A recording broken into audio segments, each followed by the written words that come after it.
Halo semuanya, nama aku Ardi. Sebenarnya aku tuh suka olahraga. Hanya saja semenjak pandemi ini ada, aku jadi jarang deh ngelakuinnya. Gara-gara itu, berat badanku jadi naik deh.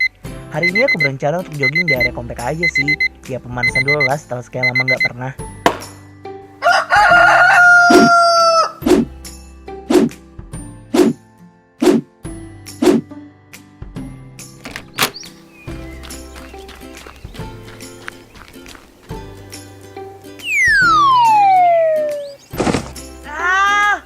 Aduh, sakit banget nih.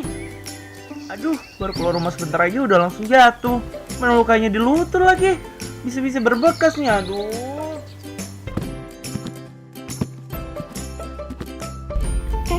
Cepet juga kamu baliknya. Tapi itu lutut kamu kenapa? Nih tadi jatuh, nggak sengaja kesandung batu. Malah di lutut lagi lukanya. Berbekas pastinya nanti. Duh, ya udah. Sekarang kamu duduk dulu ya, Di. Aku mau ambilin kotak P3K dulu buat kamu. Nah, ini nih, Di. Nanti kalau luka kamu sudah kering, bisa langsung dipakai ya salepnya. Biar luka kamu itu nggak meninggalkan bekas. Oke? Lembu, salep apaan nih? Nggak mau nanti kenapa-napa lagi. Nah, kamu belum tahu kan produk lokal yang satu ini? Jadi, Salembu itu adalah Lembu merupakan salep pemudar bekas luka yang terbuat dari limbah tebu. Limbah tebu yang digunakan sebagai bahan baku yang mengandung glikolik asid alami yang terbukti mampu memudarkan bekas luka. Dengan melepaskan ikatan keratinosit yang terdapat pada pigmen melanin, sehingga merangsang pertumbuhan sel kulit baru.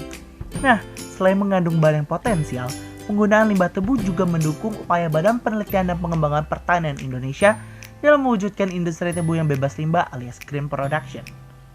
Begitu banyak produk pemudar bekas luka di pasaran dan harganya tidak terjangkau. Belum lagi penggunaan komposisi berbahaya yang dapat mengancam kesehatan.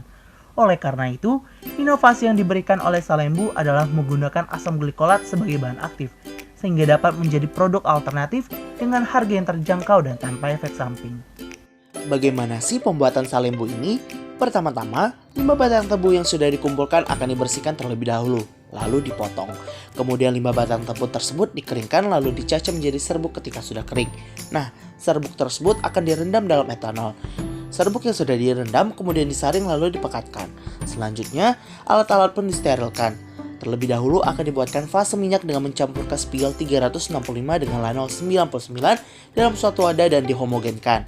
Selanjutnya akan dibuatkan fase air dengan mencampurkan fenonimpe lalu diikuti dengan aquades lalu dihomogenkan pula. Fase minyak tadi juga dicampur dengan aquades, secara berurutan dimasukkan ekstrak tebu diikuti fase air tadi. Lalu produk dipindahkan ke tabung aluminium. Setelah dievaluasi dalam berbagai tes dan uji coba, produk pun mendapatkan izin edar, didistribusikan ke apotek-apotek hingga jatuh ke tangan konsumen. Dalam menjalankan marketing, Salembu memiliki beberapa strategi, yaitu pertama-tama membangun awareness dari masyarakat mengenai brand ini melalui iklan di sosial media seperti Instagram dan juga Google AdSense. Sehingga orang-orang yang mengklik AdSense tersebut langsung jump ke official website kami lalu tertarik dan ikut dalam email subscription. Kedua, kami juga membangun engagement dengan calon customer dengan sesuatu yang relate dengan kehidupan mereka sehari-hari. Contohnya, dengan menulis blog di website mengenai self-care, self-love, dan self-acceptance. Sehingga membangun komunitas yang aware dengan ketiga hal itu dan menganggap bahwa brand Salembu mendukung hal itu dengan menyiratkan value tersebut dalam produk yang akan dijual. Ketiga, Salembu juga membuat toko online di berbagai marketplace seperti Shopee dan juga Tokopedia, di mana kami juga memiliki official website di https://salembuindonesia.wixsite.com/website dan di Instagram kami salembu.id. Kami melakukan survei pasar dengan mencari data penjualan per bulan dari salah satu marketplace terkenal di Indonesia. Kami mendapatkan jumlah produk pemudar bekas luka yang serupa seperti Dermatix, Dermacot, dan Keloplast yang terjual per bulan di 7 toko yang berbeda seperti tabel di bawah ini. Berdasarkan data pada tabel 1, apabila volume produksi Salembu mengikuti laju penjualan per bulan, maka akan terjual 253 produk dalam satu bulannya. Dengan menggunakan asumsi data penjualan per bulan pada tabel 1, maka pada bulan kedua penjualan produk Salembu dapat melewati break-even point sejumlah 263 unit. Terlewatnya titik imbas tersebut menandakan bahwa usaha ini menguntungkan. Selain itu juga, dari data yang dirilis oleh Global Business Guide yang menyatakan bahwa pertumbuhan volume penjualan industri kosmetik di Indonesia didongkrak oleh permintaan yang tinggi dari perempuan kelas menengah, di mana salah satu faktor yang memicu hal ini adalah meningkatnya kesadaran segmen tertentu terhadap citra diri. Populasi perempuan di Indonesia sebagai pengguna kosmetik pun mencapai 126,8 juta orang. Penggunaan data ini dipilih karena Salembu sendiri memanglah obat salep pemudar bekas luka. Namun salah satu tujuan dihadirkannya produk ini untuk meningkatkan rasa percaya diri terutama pada kaum wanita, di mana fungsinya sama dengan penggunaan kosmetik.